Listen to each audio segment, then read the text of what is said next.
What's going on, everybody? Welcome to the Gin College Podcast. I'm your host, John J. II, here with Cody Almasy and Nick Donley. Special guest, won my tournament a couple years ago, the GSN Challenge, previously known as the Corona Challenge. Donstar, how you doing today, man? Oh, I'm great, John, man. Good to be here. Happy to be on, and thanks for inviting me on, man. It's been a long time coming. Yes, sir. I'm glad to have you on. We made it work with the timing and whatnot. We're happy to have you here. Share your expertise of college basketball. We know you got a boatload of it. Cody, tell me how you're doing today, man. What's going on? Doing great, man. Another day and a lot of college basketball being played throughout the day. So you know me, I'm always with the more sports that are on, usually the happier I am.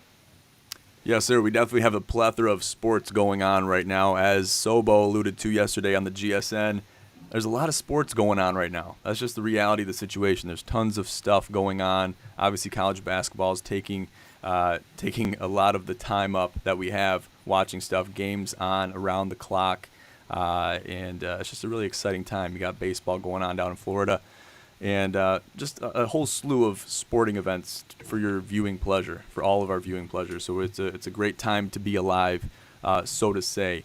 We got a great show ahead of you guys tonight for the GCP. Got a lot of things to talk about. A lot of breaking news has happened. And we're going to dive into primarily the Big Ten tournament and its developments and what we have to look for going into the weekend. So that's the exciting part, and we're really excited to get into it. So let's just talk about the first thing on the list. So the first thing on the list is cheers to Coach Boeheim.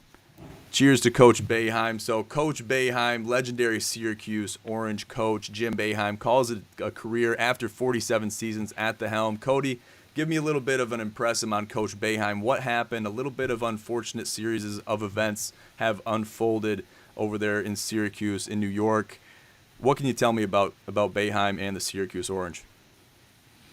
Yeah, I won't get too much on the semantics of, him getting ousted. I'm going to leave that to Nick. He seems like he's got a little bit more information for us. I'll just, I'll give the people some highlights of this man's career, because that's why he's getting the cheers for such a legendary career. 47 years, really like 57 years at the university total since he started his career there as a coach.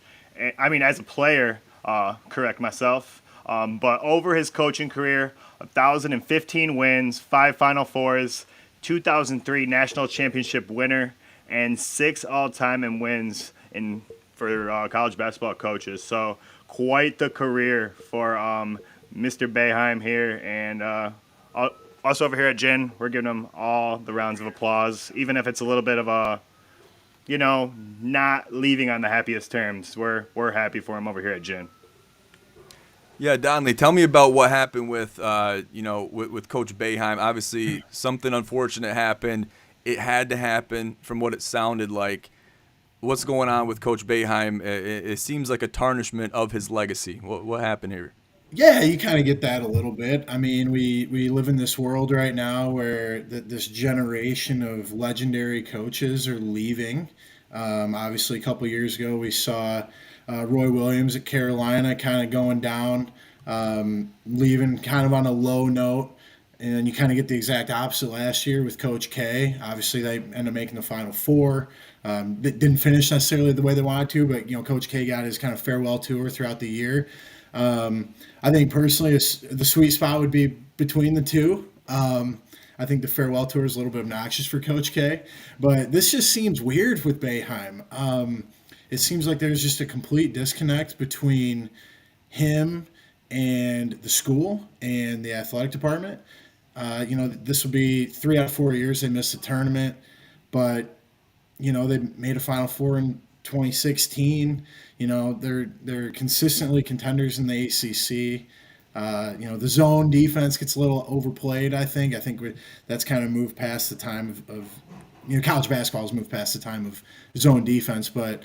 You talk about the guy being, part of that institution for 57 years. I mean, that's double our lifetimes, and for him to go out in a manner where, and if you watch his press conference after their loss yesterday, the question is, hey, are you coming back?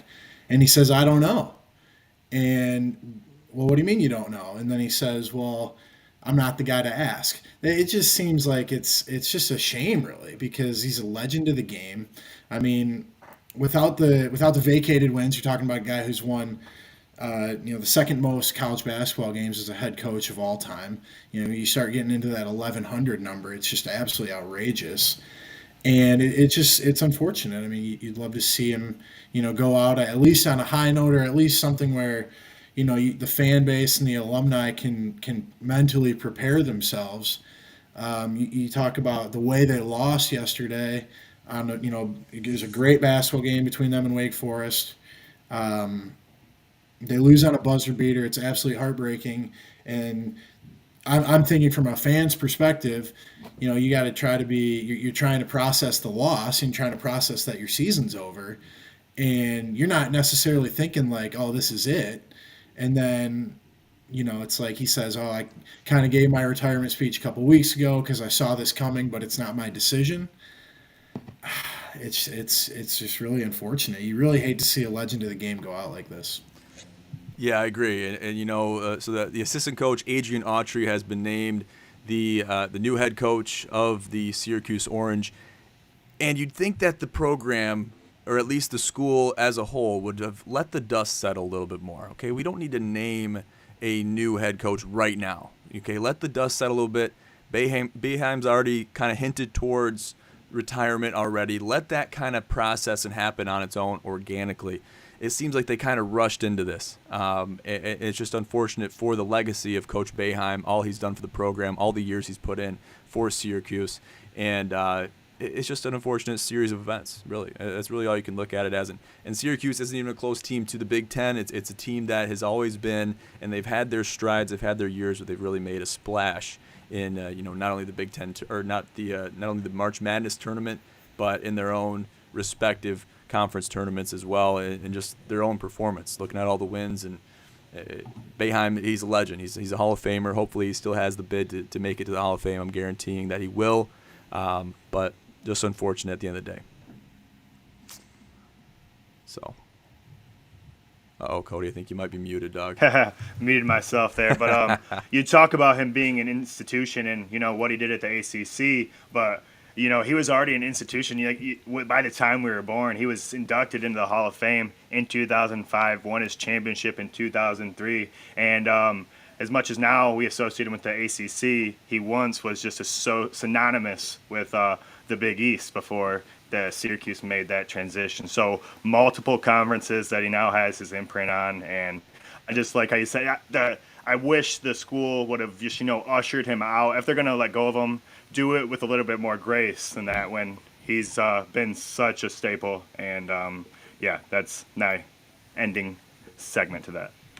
Yeah, of course. So I wish Coach Boeheim the best. Hopefully he spends his retirement in a good way, and hopefully he can stay close to the program, close to the team, because we want to see him be close to that program, help Coach Adrian Autry move on with that program, have a seamless transition. I'm sure he'll handle this transition with grace, regardless of how the school handled the transition themselves. He'll handle it with grace. He's a very upstanding human being, so I have faith that he will do that. Let's move on, though. Let's talk about Michigan basketball, U of M. Okay, now this might be a little bit of a touchy subject for one of our panelists here, Cody. Primarily, he's wearing the Spartan green. I give him all the credit in the world, and I know he's going to say that's the Eastern Michigan green. Oh yeah, I got the black E for you, just so there's no okay, no all right. confusion. I didn't see the E. My bad. I'm over here wearing the Sparty. I know. Donley's decked out in his Spartan green, so I just didn't know. I thought we were we're on the same page, but that's okay. Let's talk about Michigan. Bad loss to Rutgers today. Obviously, they needed a win to get into the tournament, or at least have a chance, a loud cry from down under to make it into the tournament. As you can see from the image there, Juwan Howard's just filled with disgust. Cody, can you tell me where this Michigan team went wrong, at what point in the season, and just kind of go into depth what happened today against Rutgers to basically seal their fate? Yeah, what happened today at the end of the game was kind of just a microcosm of what happened all season. Playing a good competitive basketball game, and when it gets the tough gets tough, and you just there's nobody there to be the guy on your team. 1 second here.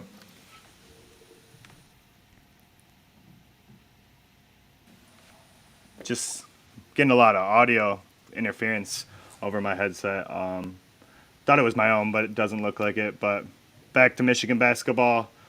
Yeah, just a breakdown today against Rutgers. Hats off to Rutgers to really, they got punched in the mouth coming out of the gates. Michigan, went up big early, and then the rest of the game really was all Scarlet Knights. And just really, like I said, a snapshot of Michigan basketball this year, and a lot of close games under Juwan Howard.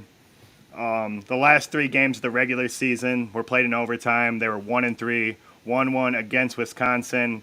And then we all know what happens against Illinois, Indiana. And the worst part about some of those losses is there were moments when they could have seized the game. They could have taken control and really won, especially against Illinois, that double overtime game. They could have won it in the first overtime. You got 8 seconds left on the clock, and Shatter, a role player, takes a 3, and it's just that kind of paints the picture of Michigan basketball. It should go down to Hunter in the low post. He's trying to get some contact. And if it's going to be a 3, it should be Jet Howard, Doug McDaniel, Kobe, somebody who's not Shatter, a guy whose name is not spelled like it, but when the announcers play guys are saying it, it sounds like Cheddar. A guy named Cheddar Cheese shouldn't be taking the 3-point shot with the game on the line, the season on the line.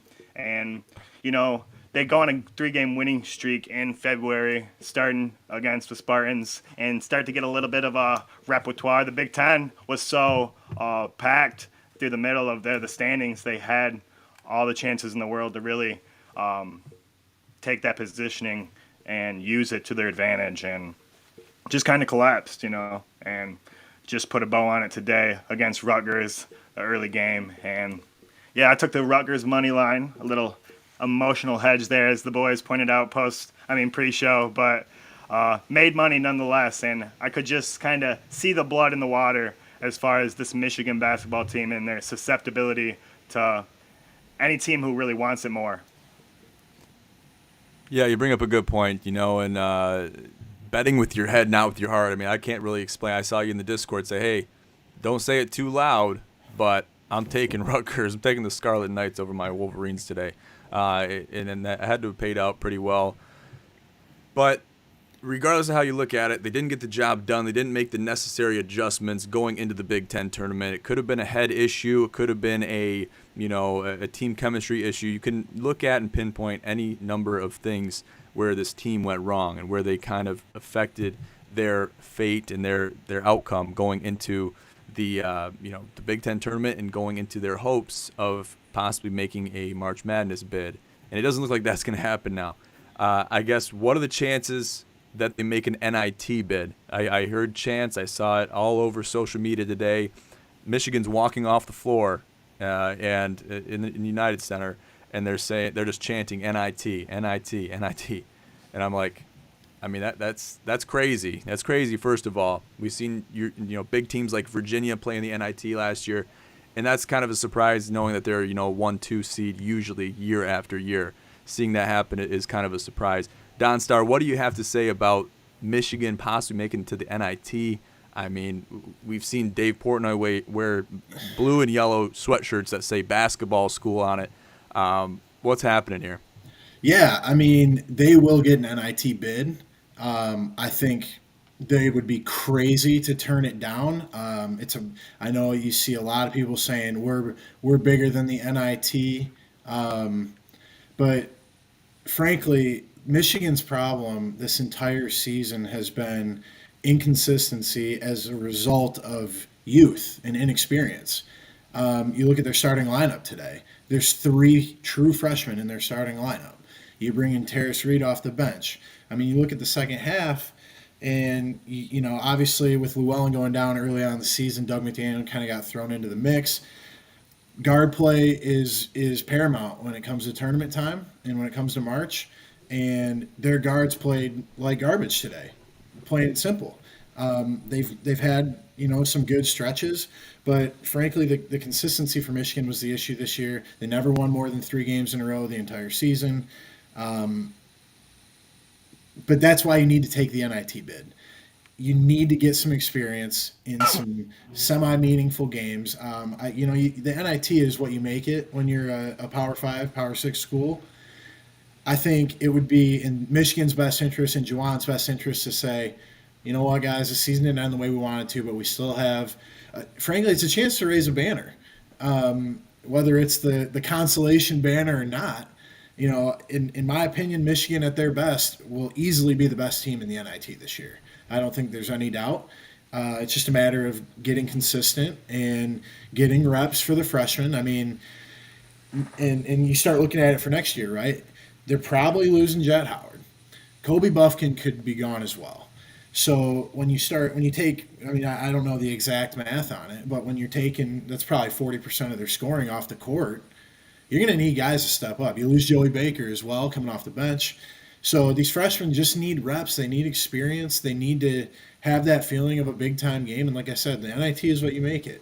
If you can convince your team, if you're Juwan Howard, you can convince your team to treat this as a true championship style tournament, you can gain some big time confidence, can be a lot more consistent coming into the year next year. The recruiting class isn't great, right? They've only got 2 recruits coming in for next year. So that's true. They've finished worse in KenPom than the year before 3 years in a row. And we love to talk about 5 Sweet 16s in a row. That's a pretty big deal. But at the end of the day, they're not. Juwan's not building. He's going down. They're trending in the wrong direction. And so when you start talking like NIT, yes, they need to go to the NIT. There probably won't be many people at Chrysler because there's not any people there for regular season home games, but they got to get reps for the young guys. You got to start looking towards next year, and the NIT is one of those rare occurrences where you're saying you can almost consider it the start of next season. You know what I mean? Definitely, yeah. It's the beginning of new beginnings, and it seems like a constellation prize. The best comparison I can make is, say you're a junior in high school, going out and you're playing basketball. Perfect thing that comes to mind is Brandon Otto. Okay, had to play JV as a junior, or he didn't play at all. Okay. You make the best of it. You make, and that was one of his most favorite years of basketball. But you have buddies that made it to varsity. But varsity is March Madness. JV is the NIT. So hopefully I paint a picture there. But you got to make the best of it, and you're going to enjoy yourselves. There's a lot of good things to take away from this opportunity. Look at it as an opportunity. If you're a Michigan fan, if you're a Michigan guy, if you're a player on Michigan's team, if you're a student there, whatever, make the best of it and grow from it and become better from it. Hopefully Juwan Howard can learn from this as well and say, hey, it's not really looking good from the recruiting side of things going into next year, but what can I do as a coach? How can I work with my recruiters to make sure our recruiting class is very strong going into the upcoming season? So you got to look forward, and you got to be optimistic. Cody, last word on it. Yeah, I got a last word. Just as a Michigan fan, I was probably going to get cut from the baseball team my junior year. I just went and played. I ran track instead. I didn't even try out. So that'll tell you how many Michigan fans are going to be at the NIT tournament when they do go. But I do think they should look at it, maybe not even as a consolation, but as a punishment, a sentence that they got to go serve out and, make the best out of it. And yeah, next year, as a Michigan fan, our expectations aren't too high with just anytime we get pieces now, they're going to the NBA. It's almost like 3 or 4 guys. They're not ever going to be top picks by any means, but they're going to be role players somewhere in the NBA, and they take that ticket and they go. Houston last year and Diabate as well. I don't think when Juwan recruited those guys, especially Diabate, that he's seen them leaving the team, for the NBA so quickly. And I don't know if he foreseen it with his son Jet, but in my opinion, Jet I don't understand the hype or why he's being projected so highly, but I think he might know that as well. And if you're getting that kind of love right now from the NBA, you got to take it, because you come back from Michigan next year, people are going to start to sniff you out and see that it might just be a little bit of hype that your numbers and play aren't really supporting. So, yeah, Michigan basketball is kind of in limbo right now. Yes, they are. All they can do is look up and look forward. Let's move on to something a little bit more optimistic. And I'm only saying this. I don't want to make this sound, Cody. Don't want to make this sound like I'm sticking it to you. But just looking back at football season, you guys had your season, all right? Michigan had their season. Yeah. Okay. Yeah. This is our time. Yeah. So yeah. what are we going to do with this? We got to talk about the elephant in the room, and that is Michigan State basketball. Let's cue the graphic up there for the people. And a beautiful tagline to this. I love this tagline, okay? Mr. March has MSU ready for madness. Okay, that is Tom Izzo. January, February, Izzo, April, May, you get the picture. Okay, and it's on the graphic. You can see it there. So we're gonna have some fun with this segment. Okay, Tom Izzo is the winningest Big Ten coach of all time and is ready to pad the numbers this postseason. Tyson Walker, Joey Hauser, AJ Hoggard receive Big Ten honors. Obviously, really up-and-comers. They've grown a lot. They've changed a lot for the better during their time at Michigan State, and it's really amazing what Tom Izzo and the entire program has been able to do to sculpt these guys into true athletes in the Division I scene in the Big Ten, and they're looking to make some strides here in the Big Ten tournament. So we're looking forward. We're looking into the Big Ten tournament. We're still here. We're going into the quarterfinals now. And it's exciting times, okay? Don Starr is in Chicago. He's in Chirac, and basically he's going to be in there ingesting all this basketball, which I'm very jealous of him for. But Don Starr, just give me a little bit of a snapshot. Michigan State basketball, what is the current state of Michigan State basketball? What are their chances going into March, going into the big tournament, the big dance? Obviously their hopes are high.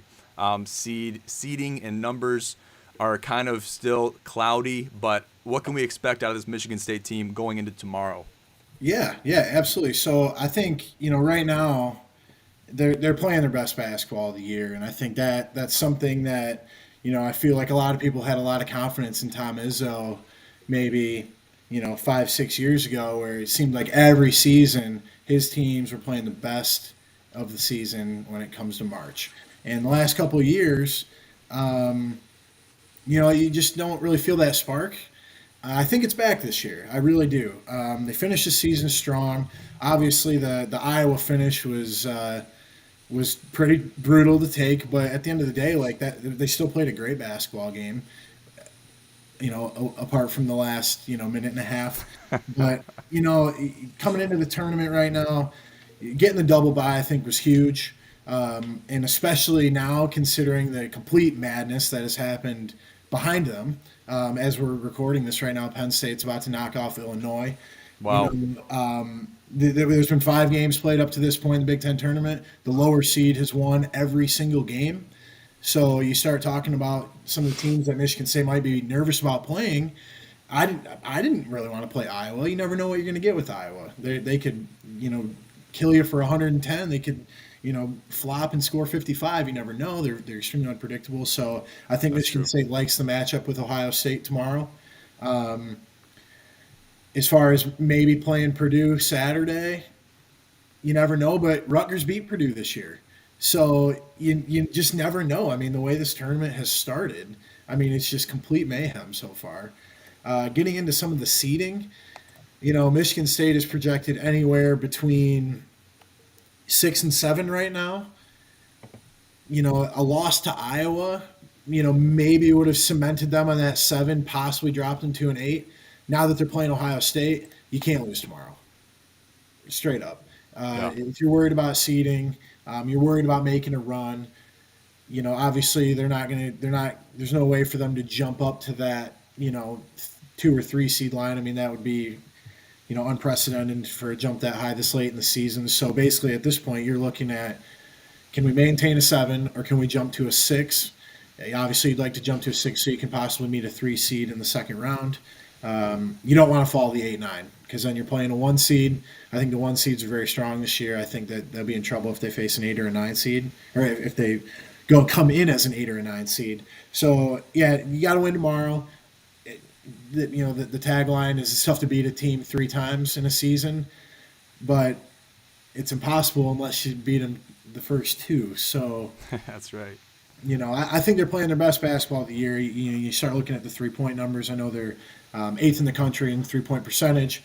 You got 4 guys shooting above 40% from the three, and the big issue, throughout the entire season is no big man. You don't have a consistent big man that can perform well on a night in night out basis. But when you got 4 guys shooting 40+% from three, you don't necessarily need a dominant big man. You just right. need a guy that can get out there and create space for you by setting some good screens. Obviously, Sissoko's a pretty big body, and he can do that well.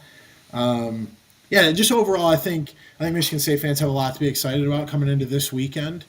Would love a crack at Purdue. That's a team I think everybody feels that Michigan State can compete with outside of Mackey Arena, because frankly, Purdue at Mackey on a weekend is borderline unbeatable. So, there's only so much you can do when you get that game scheduled. But yeah, I think coming into it, they could possibly jump up to the 5 line. I'd prefer to be a 6 over a 5 anyway, because you start talking about when do you start seeing the 1 seeds in the tournament, and if you're a 6 seed, you don't see a 1 seed until the Elite Eight. So a lot can happen between the first weekend in the Elite Eight. You can see an upset, especially this season where there's so much parity. Nobody's safe this year, and when it comes to madness, you got to have good guard play, and Michigan State's got it. I think the guards are playing as well as they've played all season. They're playing as confident as they've played all season. The ball isn't sticking in the offensive sets like it was, in the tough stretch of the years. The ball movement's been phenomenal. If they can play a little bit of better defense coming down in the stretch here, I think, why not make a run? Yeah, great points there. And they got to make their shots. The guard play's got to be exceptional, because you're short on that big man. We said it pre-show. 6'10" isn't tall enough anymore. It's crazy. Athletes are getting taller. They're getting bigger. They're putting some in the water. Zach Edey's a perfect example of that. And we're seeing that more and more. The Big Ten is wide open. That's why we're seeing all these anomalies, or quote-unquote anomalies, happen in the Big Ten tournament. It's only going to happen more and more going into the big dance. And Rutgers has beat Purdue. And you can go down the line of who beat who, and this team beat this team. The math doesn't add up. The math doesn't add up from matchup to matchup. So anybody can beat anybody, and that's why I think even still this tournament is anybody's, looking at it very objectively. So I'm confident in this Michigan State team. Tom Izzo does a great job he has done a great job historically of getting his teams, regardless of talent, ready for the big dance, ready for the postseason play, because that's when it matters. Even teams that have, been historically either undersized or, underperformed in the regular season, they have done exceptionally well and made very deep runs in the big dance. So Tom Izzo, he's notorious for that. And yeah, you just got to look forward to the matchups. Ohio State tomorrow, we got to handle them. Get another crack at Purdue. It's at a neutral site, not at Mackey. You got a great chance against Purdue, especially the falters that they've had throughout this season. And and you mentioned the middle of the pack, and there's a golden ratio right there between probably 5 all the way up until 6, 7 as far as seeding. When Selection Sunday happens, you kind of want to be in that range, and then you just got to get lucky with the region where they put you. So a lot of things can happen, and regardless of where you get put, you don't want to say, oh man, we got screwed with this bracket or with this region. It's going to be tough to make it to the Elite Eight, let alone a Sweet 16. So we'll have to focus on that, take one bite at a time. But I guess let me ask you this too: how much confidence do you have in this Michigan State team in their current state to make a Sweet 16 bid or even an Elite 8 bid in this big dance? Yeah, I think the Sweet 16 drought has to end this year. There's just no way around it.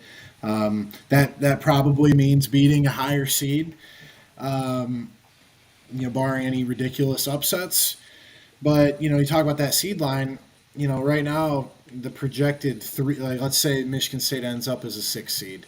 The projected 3 seeds are Gonzaga, who we know we can hang with, Marquette, who played a tight one against St. John's inexplicably today, Kansas State, who's had some ups and downs, and Tennessee, who has had some unexplainable losses. I mean, just so you're talking about teams that are extremely inconsistent, albeit good teams at their best. But the way Michigan State's playing right now, and especially if they play well this weekend and have a decent result here at the Big Ten tournament, it needs to be a Sweet 16 at the bare minimum this year, especially given the last couple of years where you see getting knocked out in the second round in a game that they led Duke late last year in the round of 32. Obviously, the year before losing in the play-in game. This is stuff we're not used to as Michigan State fans. So it's time to get back to normalcy. We it feels like we're right back in the late 2000s where Michigan football's had a great year, basketball season disappointed, Michigan State football disappointed, and Michigan State basketball is primed for another run. So we're finally just getting back to normal. But yeah, I think it like you said, it depends on the bracket, depends on the region you get put into. But right now, I wouldn't want to play Michigan State if I was a high seed. I mean, just straight up, the way they can spread the floor, the way they've been shooting the ball. If they can defend, I think the defense will take them as far as they want to go. It's going to be a hell of a real ride. quick, Go ahead, Cody. before we open this up to the whole Big Ten, I just, sounds weird to say this, but I have a favorite Spartan player, and maybe it's because I want him on my team, but A.J. Hogard, from my point of view, the outside looking in, is the glue guy for your guys' team. Just all around. His 6.1 assists is third in the Big Ten, and he can grab some rebounds as well in the undersized team. And speaking of that undersized, Ohio State is immensely undersized as well. They don't have any guys over 7 foot or even above, like players who get considerable minutes above 6'8". So I think you guys are going to kick Ohio State's ass again. And yeah, the green and white's on today, so I got to give you a little love. We love Yeah, it. and I think Good luck on you. AJ Hogard is he's been fun to watch. He's year over year. I remember a few years ago when he was a freshman. It's like, man, where is this guy going to get any minutes? He can't contribute. And now all of a sudden you look at him a couple years later, and he drives this team. When he's locked in, he's a phenomenal defender. He can guard the 1 through the 3. He can be that leader of the offense that this team has been searching for. And I just think it's a matter of him keeping his composure and really just staying hot, because the last week or two he's been absolutely phenomenal. I mean, he's sniffing triple doubles, and this is just another one of those Michigan State guards that's kind of coming into his own. Yeah, you love to see it. You really do. It's a beautiful thing to see. Yeah, Tom Izzo's really done his thing with A.J. Hogard. You go to year one with A.J. Hogard, looks like an unathletic guy that just really, you don't even know how he made the team, really, or how he got recruited. But then you go to now, present day, and it's a completely different human being. He's transformed himself, and he's had some help, I'm sure, along the way. But it's just really amazing what they've been able to do to sculpt A.J. Hogard into a Big Ten athlete and, arguably the leader of this Michigan State team. So it's impressive. He's going to need to hone in his skills. He's going to need to give us everything he's got going into the rest of this Big Ten tournament and into the big dance. Cody, let's go ahead and cue that last graphic. Let's talk about the outlook. Let's look forward to the entire Big Ten, what we have left in the Big Ten championship going forward. Who's going to be hoisting the trophy in Chi-Town? Let's go through that. Let's go through that schedule, Cody. Go ahead and give it to us. Yeah, we're looking at who's going to hit the CELLY in Chi-Town. Donstar is going to be right there to witness it all. Are you going to be at all these games tomorrow, buddy? Yeah, that's the plan. Yeah, so wow. Starting at noon, he's going to be at Rutgers versus Purdue. Should be a great neutral site matchup. Rutgers handed Purdue that early season loss. Then you got Ohio State and your Sparties going at it 2:30 roughly. Some of these games are will be flexed a little bit due to time constraints and if the game goes longer or whatnot. Get a little bit of a break, and then 6:30 we're going to have Northwestern versus Penn State. Now that game has gone final. Penn State hands Illinois the loss. Wow. And yeah, we're Penn State, the Cats versus the Lions tomorrow, 6:30. And then the nightcapper, we'll see if Downstar is still alive at this point after so much basketball and hopefully celebrating after the Spartans get the victory. The nightcap, we got Indiana, the Hoosiers versus the winner of Minnesota and Maryland, which will be tipping off in about 25 minutes or so from now. Very exciting stuff. Downstar, quickly, what's your most anticipated game out of these 4 games, other than obviously Michigan State, Ohio State? Yeah, I think the Minnesota game yesterday was wild to see. I thought Nebraska was playing about as well as anybody, so it was cool to see Minnesota get another win for their season. But yeah, I think Maryland takes care of them tonight. And I'm very, very interested to see the Indiana-Maryland game tomorrow, assuming Maryland takes care of business tonight. I think that's a dynamic matchup. You have 2 of those, not necessarily 7-foot bigs, but versatile bigs, guys that can move, that can jump. I think TJD is good a big in the Big Ten scene in a long time. Of course, besides the monster, gigantic guy coming out of West Lafayette, but I think that'll be a good game, later game. Rutgers Purdue's a great one. Rutgers beating Purdue at Mackey this year, I think that gives us all a lot of hope for tomorrow. I know personally I absolutely cannot stand watching Zach Edey play basketball. I respect him. I would love to have him on our team. But it's hard to watch when every single possession is just a dump in. And he's a tough guy to guard. No, there's no doubt about it. I don't think anybody's written the book on how to guard 7'4" quite yet. No way. But there's so many great storylines. Especially given, 5 games in, every game's been an upset seed-wise. So it gets a little bit messy. I think, you talk about like Northwestern, they're probably preparing for Illinois all week. And just like that, it's like, oh, just kidding, you're playing Penn State in 24 hours. So yeah, curveball. They can be a lot of fun. I think Northwestern, I'll be interested to see how much purple is there tomorrow night. Obviously, just 10 minutes up the road. Right. I wouldn't hate to see them win a game or 2. I don't think they've ever made the Big Ten semifinal. So that'd be cool to see. But, yeah, I think there's a great storyline every game. They should all be exciting. They've all been exciting so far. It should be a good time. Yeah, man, Yeah, very the exciting. championship game go ahead. is going to be played on Sunday at 3:30. And if you had to pick right now, who are the 2 teams that you guys have meeting for the Big Ten championship? I know it's tough. It's a tough ask. It is. But you guys are great students, and I knew you did your homework. So here we are. Downstar, go ahead. Give me some inspiration here. Gosh, man, as much as I would love to say I see Michigan State making the final, I do think Purdue comes out of the top half. I'd hate to see it, but I do think that's what's going to happen. Bottom half, gosh, man, it's so tough to call it, but I think it might be Indiana. They got that good mix of guard play and post experience. I think they match up well against Maryland. I think they match up fairly well against Northwestern. Indiana fans are built different. They travel extremely well. I couldn't believe how many Indiana fans were at Breslin at 9 p.m. on a Tuesday this season. I mean, it's just they travel well. They'll have a nice fan base here in Chicago.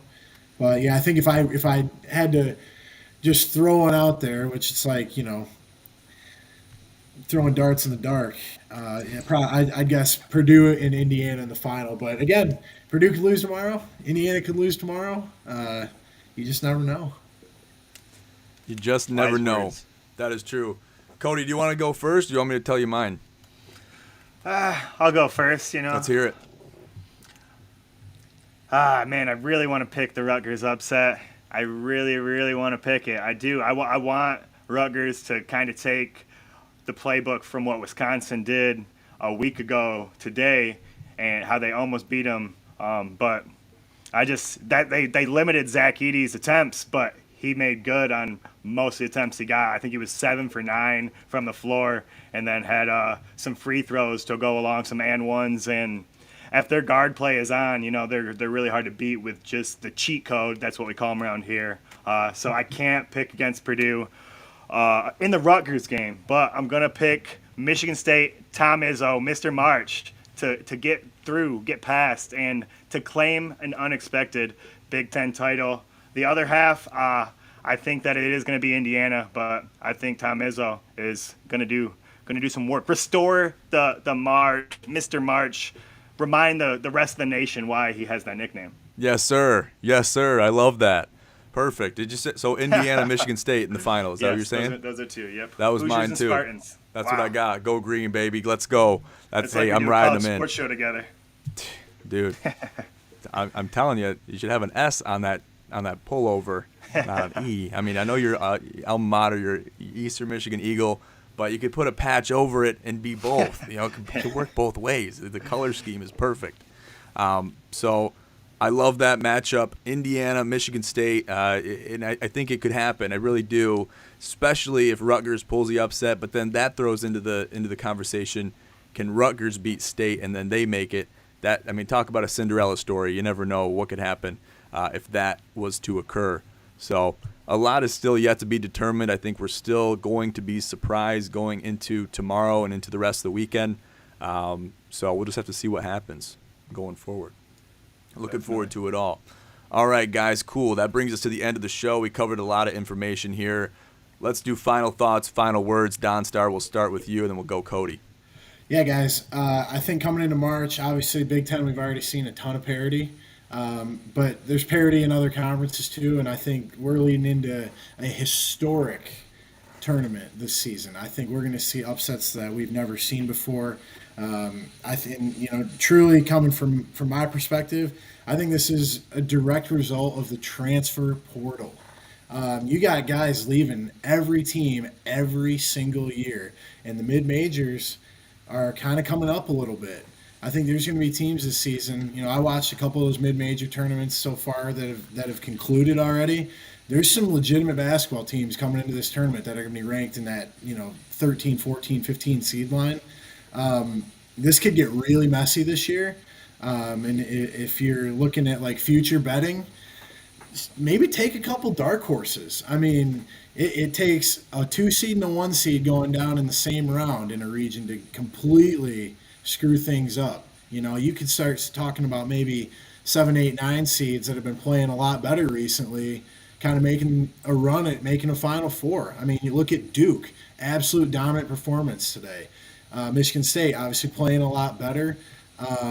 West Virginia been playing a lot better. There's a lot of teams that you can say, look at that 7, 8, 9 seed. Even if you want to include the 6 seeds, Kentucky's playing their best basketball of the season. It's going to be a fun March. This is what dreams are made of when it comes to March. We haven't seen too many crazy Final Four participants. We almost got St. Peter's last year, but I think this year is going to be as crazy of a year as ever, and I'm really excited for it. Yes, sir. Very well said. Cody, what do you got for the people? To reiterate that parity theme, right now, number 15 ranked Xavier losing to DePaul in the Big East quarterfinal. So you're picking your dark horses. Also be susceptible or be weary picking some of these higher ranked seeds or teams that showed success in their conferences, because when we get to March, it's going to get messy. So that's how I'll end it. Yes, sir. We're looking forward to all of these upsets, all this crazy stuff happening that will occur, that is guaranteed to occur and guaranteed to shatter all of our brackets at some point. We're excited for every bit of it. But for now, we'll leave it at that. Make sure to check us out on social media. Check us out on our website, ginsportsnetwork.com. You can see it there on the top left of your screen. Our link tree is in the description, and the socials of all these gentlemen, including myself, are in the description as well. Make sure to check all those things out and get at us on Twitter. Donley is a huge contender on MSU Twitter. Make sure to get at him. on there and reach out to him. He's got a lot of great content on his Twitter account, so make sure to check that out. And all that information will be in the description as well. But for now, we'll leave you guys with that. Thank you so much. I'm John J. II with Cody Almasy and Nick Donstar Donley for the Gin College Podcast. Have a great night.